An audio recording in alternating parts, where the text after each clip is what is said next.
plenty of comments coming in as well too, so keep those lashing into us this morning. Bring you a couple of flavours of them here. John Hoare has been one, and good morning to you, John. Fine line between us having 5 points from these 3 games or 0 points from the 3 games. Both were very possible, and it would have been it's a fair point, isn't it, Johnny? And it would have been a very different conversation if, ands and buts. And I know Stephen Kenny doesn't want to get overly involved in the conversation about luck, and he got a slice of it last night, but it was long overdue. It was long overdue. I think it was a big slice of luck last night because essentially we were second best in that game. We were basically given the runaround by a very, very good technical Serbian team. Our 4 midfielders, I think they were so tired chasing basically passengers in the game to some extent because they couldn't get on the ball, that they weren't able to really kind of help Adamida when we were in transition.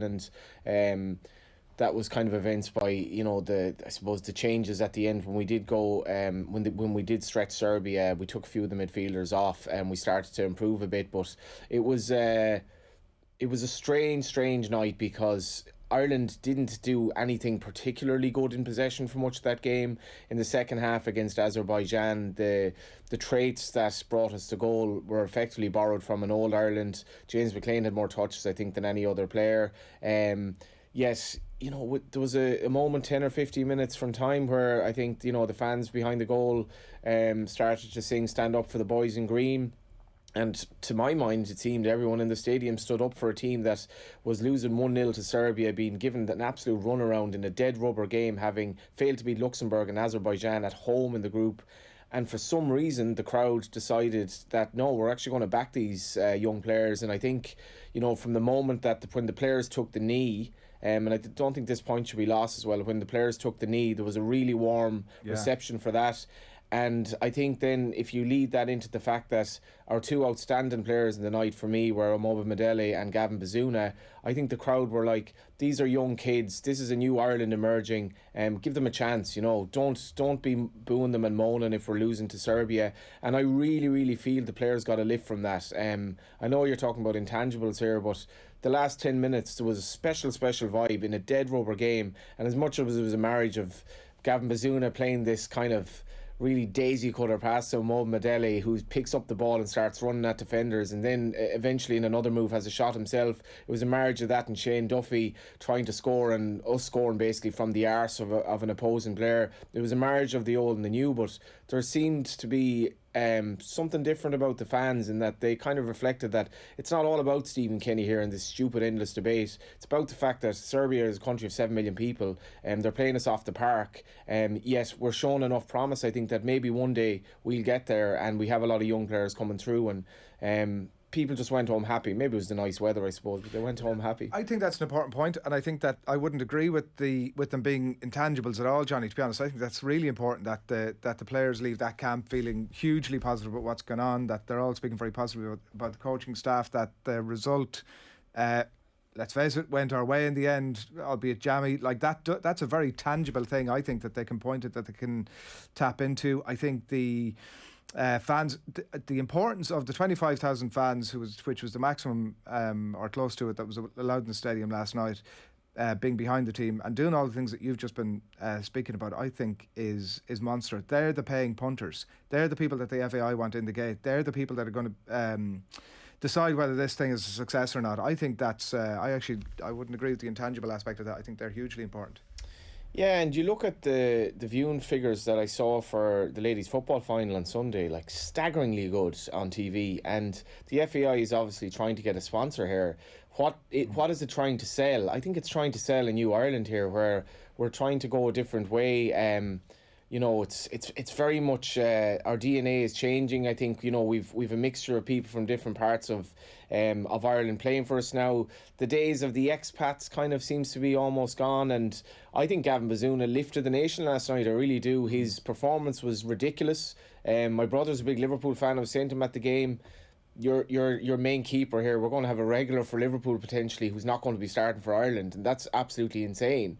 Bazuna's that good, and it was the athleticism, the saves with his feet, the fact that he was smothering these balls that were harder than they looked in the first half. He was always coming for crosses.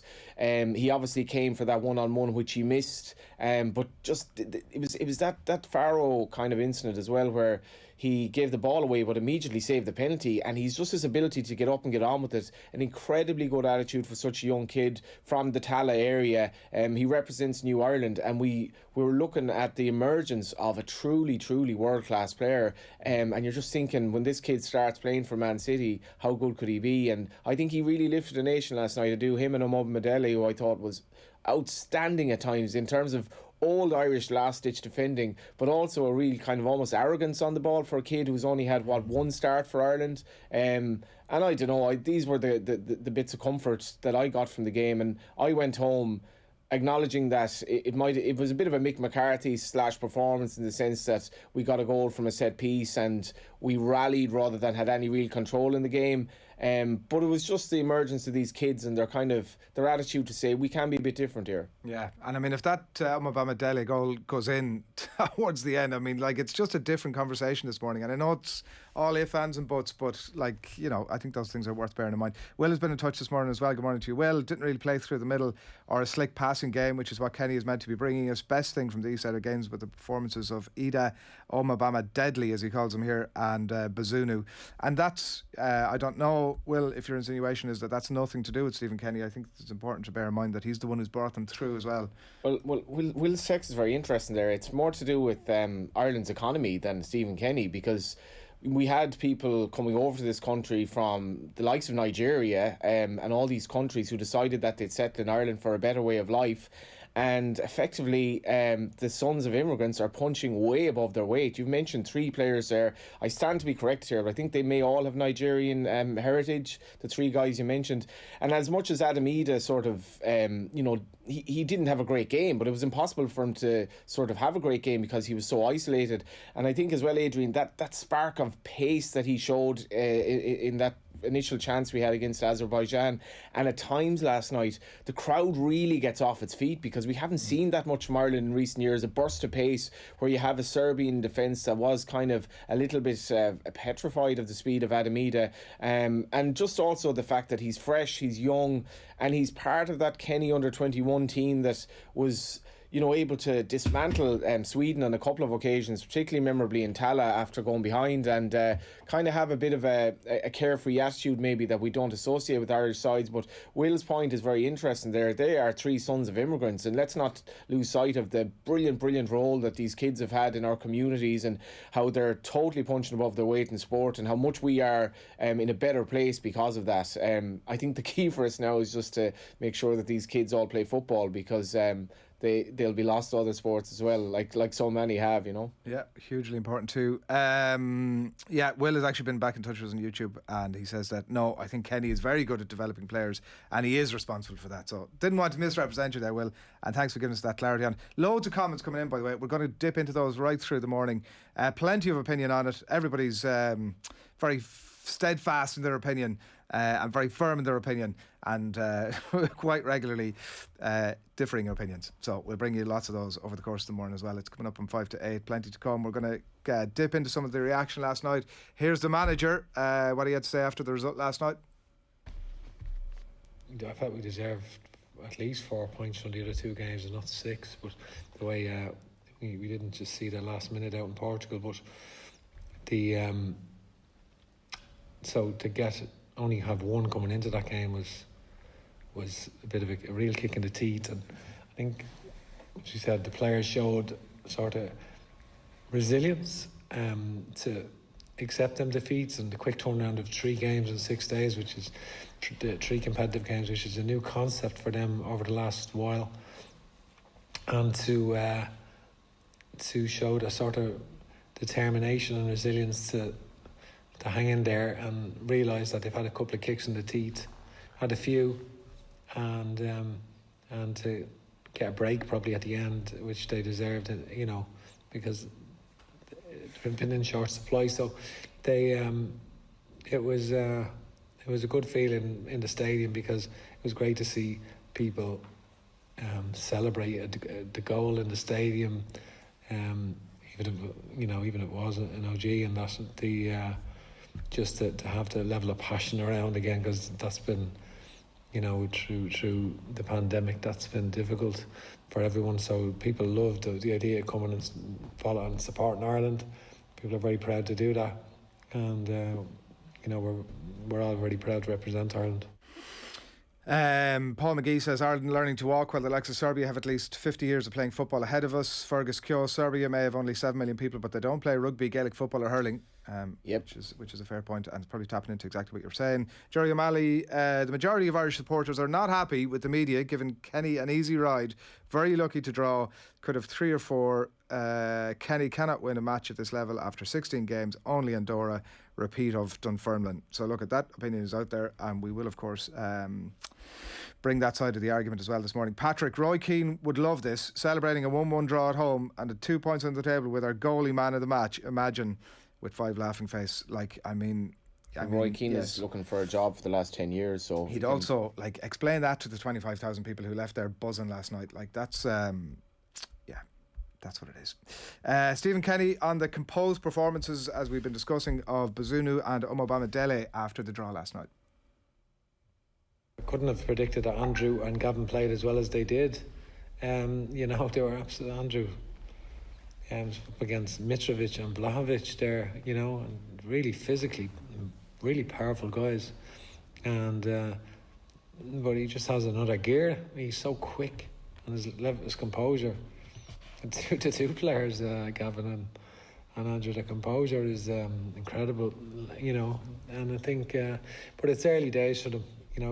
Andrew's only played 7 league games for Norwich, and he's did a great pre-season, played every minute in pre-season, and I know how highly they regard him there. They really do regard him highly, and he showed why tonight. These guys are unbelievable, but the composure, did you call it arrogance a bit earlier on, of Andrew Omobamidele on the ball last night was certainly oozing in confidence, like such, and he's been the same throughout the window. His composure on the ball is incredible. Let's take some of his comments from last night. Here he is about what it felt like to play his first match in front of Irish fans. It's one that I won't forget. You can never get your first start in an Irish jersey back, so I kind of, before the game, I wanted to perform, and it was my first time starting and playing in the Viva, and the crowd was just I've never experienced anything like that in my whole footballing career, so that's probably the highlight of my career so far. Yeah, you were very calm and composed, given the scale of the occasion and the quality of the opposition. Yeah, I think in those situations, you kind of have to block out the crowd at times when you're kind of under pressure, and your opposition as well, because at the end of the day it's 11v11, and you just kind of have to be calm in those, because there's no point being rushed and stuff when you're under pressure. Yeah, and just lastly for me, Andrew, that shot near the end, did you see your name up in lights, and did you think it was 2-1? Oh, I was taking my jersey off already straight away after I left my boot, but yeah, well, to be fair to the keeper, he pulled off a good save, but yeah, I was ready to jump into the crowd. Couple of aspects in that as well. Like, I'm not generally mad on the 3 at the back, and I thought that, well, it was 5 at the back. Let's call a spade a spade. It was actually 10 at the back at times, but the 5 at the back, with the 4 narrow midfielders, it just meant that, and James McLean and Matt Doherty, who I thought was outstanding, and I have to say I thought James McLean, all in all, had by his standards, had a very good game. It's very, very difficult for them when there's an overlap, and so on and so forth, and you can argue the toss, but when you think of the one with the bonuses is the 3 at the back, is you can allow your one of the 3 centre defenders to effectively go forward, and oftentimes, and one of the first times I saw this was the likes of Tony Adams used to do it at Arsenal when Wenger brought it in, when he allowed like him and Bold and them lads the licence to go forward. But Omobamidele, that chance, you got to remember as well, obviously, that our goal scorer predictably was Duffy the last year from open play. But don't forget as well, John Egan's header that Connolly should have scored from in Portugal, that was set up in the box by centre back. So that's another aspect of that 3 at the back, that you can allow them the licence, and invariably they're not really marked because nobody really knows who to pick them up. But that guy could play, I I think Amod Madelli, the way he took on the ball and that, like if he played in a different position for Ireland, he'd probably look fairly comfortable. He's just an athlete. Just thinking that, looking at the goal last night, and like, look, it's hard to know. The point that you make about the wing backs is maybe a fair enough one. Some of James McLean's best work last night was defensively, snuffing out chances, and it's certainly one thing you can always say about James McLean is his work rate is never falls off. But yeah, there's just that bit of where they are getting forward, and it's not just having the pop from 40 yards out, but when they're crossing balls in the box, like who are the support players for Ida? A lot of them, particularly if the big, high balls coming in from the wings, a lot of those players are, not many of them I wouldn't think are above 6 foot. Like it's a difficult, we're putting ourselves in a difficult position to play if that's what we're going to insist on. And like Hunty's point earlier on about what's the connection between the back three or the back five in the midfield, we'd like to see a bit of development of that. Now you'd want to have somebody in there, you'd Paul Scholes in, I think we'd be flying it. Well, it's a massive issue for us, Adrian, that holding midfielder. Like I've hoped for Conor Coventry, just looking down for the 21s, but like he's gone out and loan at Peterborough. It's going to be a big challenge for him. We really miss a holding midfielder. I think Horahan against particular opposition, he's really, really good on the ball. Lovely left foot, brilliant set pieces.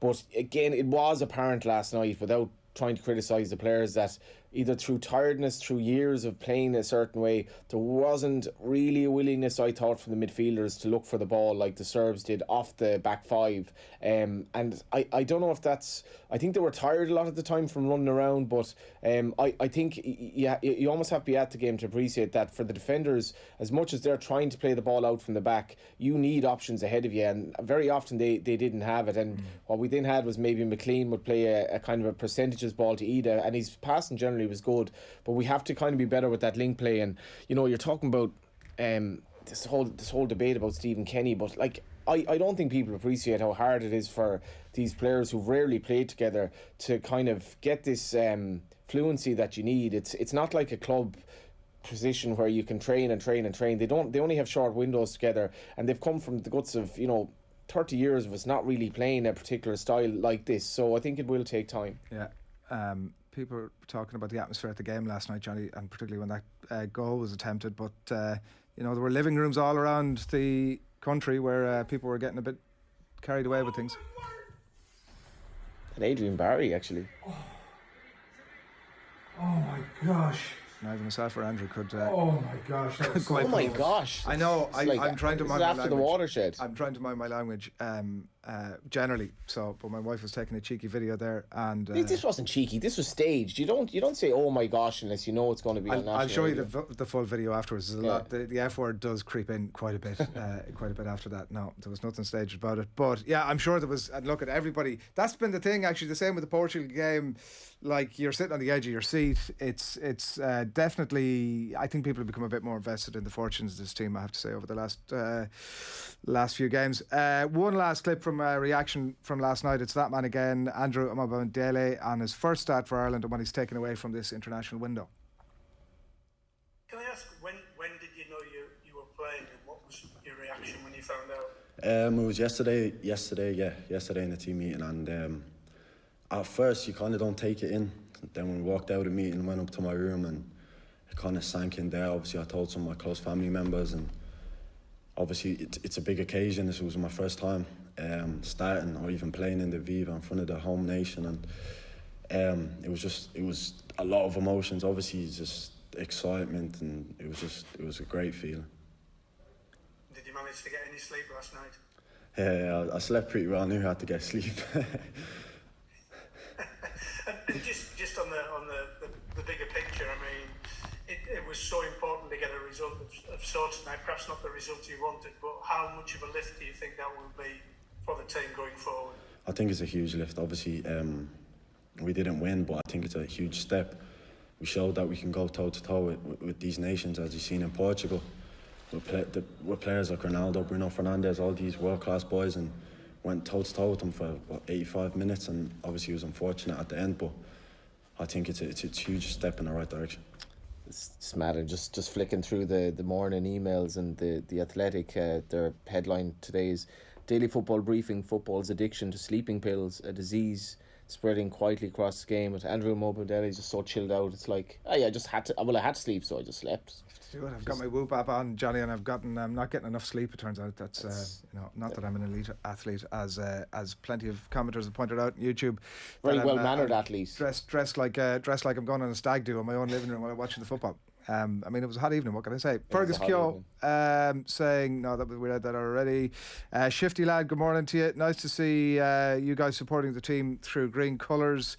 Nice few finds with players, in my opinion. Serbia probably better than Portugal. That's a fair enough point. Yeah, they were on the night anyway. They were. They'd much more fluidity to their play. Like Portugal were poor against us. They looked like a team that was half thrown together. Serbia played like their interplay. They were an absolute joy to watch, I have to say, and it was great to be at a football game again, watching that calibre of football. Yeah, well, again, like Portugal, and your man was desperate against Portugal for 88 minutes, and then does what he does. Like Bruno Fernandes, apart from the penalty, like, was he even on the pitch when he was taken off? I was like, where have you been? And Portugal, the one thing about that display, I think that we probably got a little bit carried away on, was the fact that Portugal were very, very poor at times. Serbia were not. Brian Carey says Kenny's building something for the future, playing the young lads. Judge him after Euro 2024 qualifying. Davy B, the fans that go to the games are fully behind him. Don't care what the rest think, to be honest. Will says the last 50 minutes against Serbia was the most positive that I've seen, but again, it didn't really follow the neat passing, lots of movement model that Kenny is meant to bring us. And look, that is a fair enough point, and it's a fair enough question to ask, and you'd certainly like to see some progression from it.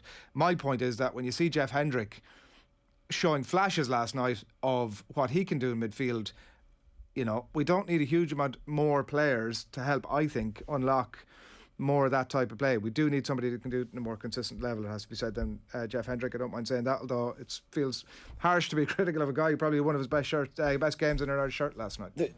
Another thing as well, like that, let's be pragmatic here. You know, everyone can't play like Serbia or like Manchester City, and we do need a bit of a plan B as well, in terms of like putting balls into the box and being good at set pieces and putting flailing defences under pressure like we did in the last few games.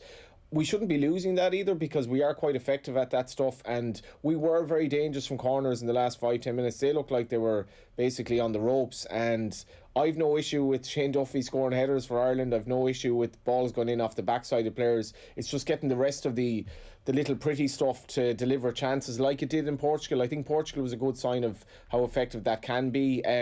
But we're maybe finding it a bit harder at home in home games, where when we are on the front foot against a mass defence, it's a bit more difficult. But I think it does take time. And Ogbene, I do feel, was definitely one player that we could badly have done with, and he wasn't there. I go to Ireland games regularly. Not last night, there's a miss on nights this week, so I have the kids, and I want Kenny to succeed, says this texter. But this deference and don't care about results for now is cat. So no patience. Wants Ireland to succeed, but no patience to wait for it. And look at it, you're a paying punter. You're absolutely entitled to your view. And there's been plenty of them coming into this morning. Plenty of them on the witty side, and plenty of them quite serious, and plenty of people. Look, people are passionate and they care about the position of Irish football, and that's probably the starting point. One note to leave this on before we move on is our flash poll. It's available up on the OTB social pages right now. What are your thoughts on the Stephen Kenny era so far this morning? Let us know. Here's our poll that's running, and it's going to run for the next 2 hours. Give Stephen Kenny a new contract. 73% of people say do it, and 27% say it's just not working. That's very interesting. You look at Stephen Kenny's record for Ireland is absolutely atrocious. No getting away from that. We beat Andorra, who, that's neither here nor there. We haven't won a game. As that texter said earlier, we're in a serious battle to finish ahead of Luxembourg in the group. We're 1 point ahead of Azerbaijan, and yet 3/4 of the people see the bigger picture. Yeah, and Brian Duffy says, could you add an option that says fully assess when the campaign is over? And I'm absolutely with that, and I know that there'll be a whole pile of people that even when the campaign is over, and if we have a similar sort of run of games or performances that we've had over the last three, there'll be a whole pile of people that will say Kenny still needs to be given time. And I have a lot of sympathy, I have to say, for that argument. As well as that, we saw the banner behind the goal last night, in Kenny We Trust or whatever. Now, this is not a particularly impressive banner. You think of going to games around Europe and, you know, the amazing artwork and all that. This was something that, like, it looked kind of like they were on the way up and they happened to have a bed sheet in the back of the van. They were like, sure, we'll do this. And effectively it'll be on. And straight away, like, I think during the anthems or when the teams come out, it was on like the big screen, and they got it in past security and all that. So it was like, you know, you just needed one little banner. But I do think that section of the crowd behind the goal, they were seriously behind Ireland. And I did read Jonathan Hill's comments in the match programme, which I think were interesting. He was basically speaking about the bigger picture. There was no mention, obviously, of management, but it was like he spoke about the mistakes of the past, and he spoke about the fact that we're in a better place now than we were, the vision we have over the strategic plan, and all these nice words. But it does seem that, you know, this is kind of a new start, and that they're not necessarily, and I know Daniel will has been writing about this in terms of Kenny's kind of place in the board, but it is more about sort of the future, and like it's an organisation strapped for cash, and maybe they do think as well, like, Stephen Kenny actually deserves time, because there is no quick fix, and Irish football has been in a very, very bad way off the pitch for a long time. We need proper football academies, we need our footballers getting a good education here, we need a good League of Ireland, and you know, I think we're taking baby steps. Yeah, and I think the FAI will meet next, or is scheduled to meet next, about Stephen Kenny's future at the end of November, if I'm right. So there's a little bit of time to play with. There's more games to come as well, obviously, between now and then. So that may tell a lot. Right, you are watching OTB AM, brought to you live every morning by Gillette. Good morning, start with Gillette. Put your best face forward with their new and improved razors. It is 13 minutes past 8 on this Wednesday morning. Delighted to have you along with us right here on OTB AM. A packed show still to come. Plenty more reaction this hour to that Ireland-Serbia game last night. We're going to talk Mayo Tyrone as well, in the company of Anthony Moyles and Tommy Rooney a little bit later on. But up next, back after these, more football, Ger Gilroy and Dan McDonnell.